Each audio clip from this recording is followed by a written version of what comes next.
Salut à tous et bienvenue dans une nouvelle vidéo. Alors aujourd'hui on se retrouve avec une vidéo très demandée sur ma chaîne ces derniers temps et pour cause, c'est de saison, on est en plein dedans.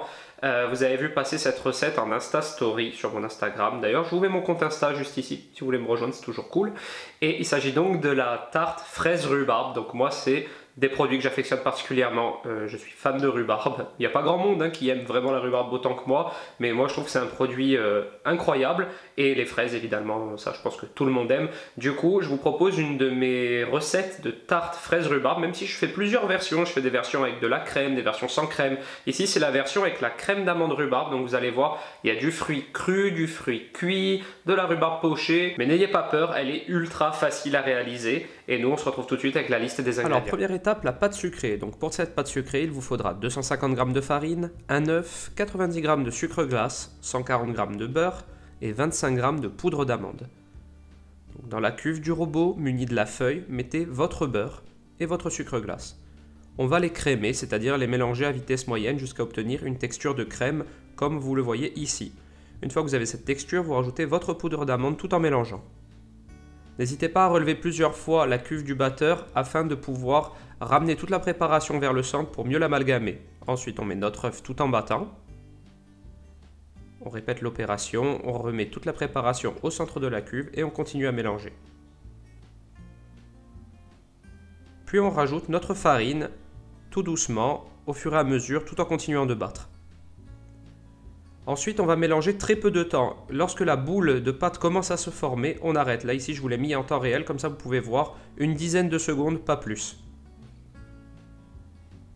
Lorsque la pâte commence à s'amalgamer, on va finir de la travailler sur le plan de travail. Donc on va mettre un petit peu de farine, donc on appelle ça fleurer son plan de travail. Et on va amalgamer notre boule à la main ce coup-ci. Donc on peut la fraiser, c'est-à-dire l'appuyer sur le plan de travail. Ensuite, on forme une jolie boule, on la met dans un film plastique et on la réserve au réfrigérateur au moins 1 heure. Ensuite, on passe à la rhubarbe pochée. Donc là, il n'y a pas vraiment de quantité de tiges de rhubarbe, ça va dépendre de la taille de votre tarte. Moi, je crois que j'en ai utilisé 7 ou 8. Alors, on les détaille en tronçons d'à peu près 1,5 cm de hauteur. Le but, comme vous le voyez ici, c'est de faire ce montage une fois la tarte cuite, c'est-à-dire de faire tout le tour comme ceci avec de la rhubarbe. Donc en fait, vous détaillez le nombre de morceaux dont vous avez besoin pour la taille de votre cercle, tout simplement.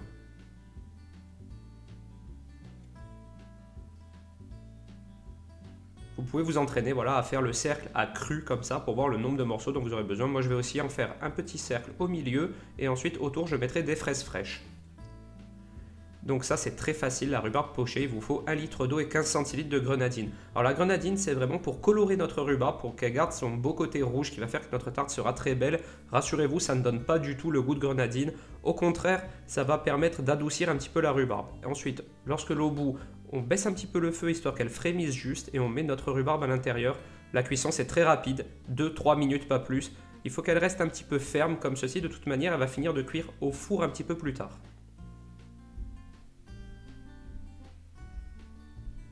Ensuite, on la sort et on la met sur un papier sulfurisé et on la réserve jusqu'à utilisation.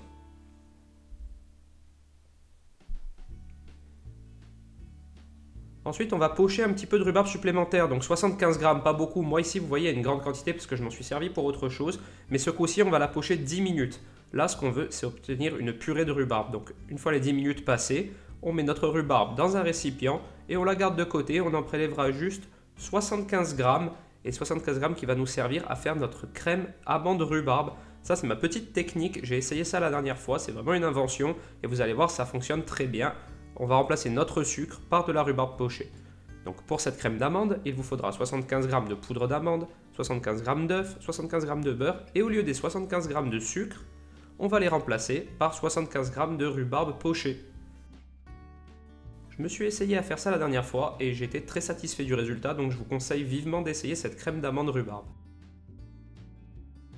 Donc pour cette crème d'amande rhubarbe, dans la cuve du batteur muni de la feuille, comme tout à l'heure, on met notre beurre et notre pâte de rhubarbe et on mélange à vitesse haute, comme ça la rhubarbe va bien se mélanger au beurre. On rabat vers le centre comme tout à l'heure, histoire d'avoir un mélange bien homogène, et on rajoute notre poudre d'amande. On continue à mélanger et vous voyez, on ne voit plus du tout la différence entre si on avait mis de la pâte de rhubarbe ou du sucre. Ensuite, on met notre œuf peu à peu, au fur et à mesure, tout en mélangeant. Et notre crème amande rhubarbe est prête, on la réserve au réfrigérateur. Ensuite, on récupère notre pâte sucrée au frigo qui a bien durci.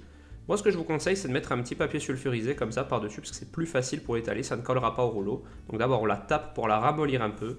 Et ensuite, on l'étale. Nous, ce qu'on recherche, c'est à peu près avoir une épaisseur de 2-3 mm, plutôt 3-4 mm même, ce sera plus facile pour la travailler. Et de toute manière, vous mettez votre cercle au milieu. Il faut que vous ayez de la pâte qui dépasse des deux côtés pour pouvoir la foncer tranquillement. Ensuite, vous faites ce petit montage, donc vous mettez votre cercle sur une feuille de papier cuisson et vous récupérez la feuille de papier cuisson sur laquelle il y a la pâte. C'est plus facile pour centrer. Vous mettez bien en face comme ceci et comme ça vous êtes sûr d'avoir votre pâte bien au milieu. Ensuite, si votre pâte est trop molle, vous la remettez un peu au frigo. Moi ici ça allait donc j'ai pu la travailler directement et vous la foncez. Surtout le secret d'une pâte réussie, c'est le temps de repos au froid. Donc si vous voyez qu'elle est un peu molle, n'hésitez pas à la remettre au réfrigérateur. Ensuite, vous enlevez le surplus en appuyant sur votre cercle comme ceci avec votre rouleau. Et vous remettez un petit coup de fonçage pour qu'elle soit nickel.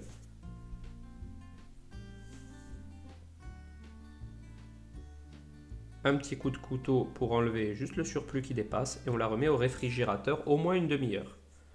Ensuite, en la sortant du réfrigérateur, on la pique parce qu'on va la cuire à blanc une première fois.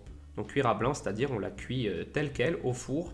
On met par-dessus un petit papier sulfurisé de la taille du cercle, des pois, donc vous pouvez mettre des légumes secs ou des petits pois comme moi là en fer, et vous la mettez au four pendant 25 minutes à 160 degrés.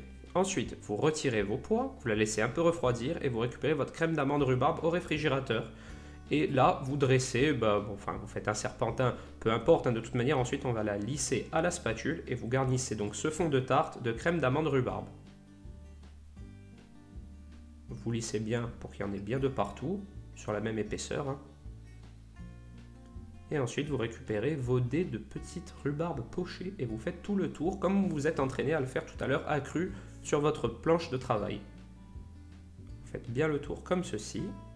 Alors là, l'idéal, c'est de les enfoncer plus ou moins pour avoir exactement la même hauteur. C'est ça qui fera qu'elle sera très belle.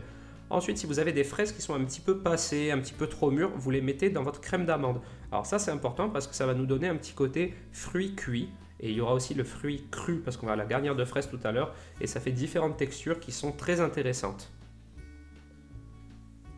Ensuite, vous faites votre petit cercle de rhubarbe sur le dessus. Et avant de l'enfourner, ce coup-ci, vous saupoudrez de sucre glace. Alors en majorité sur la rhubarbe, mais si vous en mettez à côté sur les fraises et sur la crème d'amande, ça n'a pas trop d'incidence. Mais ça, c'est pour enlever, une fois de plus, un peu l'amertume de la rhubarbe. Et là, on part à 15-20 minutes à 160 degrés. Une fois que la totalité donc de la pâte, de la crème d'amande et de nos fruits sont cuits, on n'a plus qu'à la garnir avec des fraises fraîches. Donc là, il y a environ 350 g de fraises. Alors après, vous faites le montage qui vous fait envie. Moi, j'ai fait un cercle comme ça, je trouvais ça joli. Donc vous faites bien le tour. Vous voyez, là, il rentrait 2 rangées de fraises. Et après, au milieu, j'ai détaillé une grosse fraise pour finir ma tarte. Et voilà, une belle tarte fraise rhubarbe. J'ai fait aussi le tour avec des quarts de fraises pour qu'elle soit vraiment chargée en fruits. D'ailleurs, c'est ça qu'on aime dans les tartes aux fruits, c'est qu'il y en ait beaucoup. Donc n'hésitez pas à en mettre énormément. Et voilà, cette tarte, elle fera plaisir à tout le monde. Et voilà, cette recette est maintenant terminée. Vous avez vu, elle est extrêmement facile à réaliser. Et puis, c'est une tarte vraiment de saison. Voilà, c'est ce qu'on aime, c'est travailler sur la saisonnalité des produits. C'est pas une tarte qu'on va faire en plein hiver, par exemple. Ça n'a aucun intérêt. Du coup, si cette recette vous a plu, n'hésitez pas à la liker, à la commenter et à vous abonner à ma chaîne. Et moi, je vous dis à très bientôt pour une prochaine vidéo. Ciao!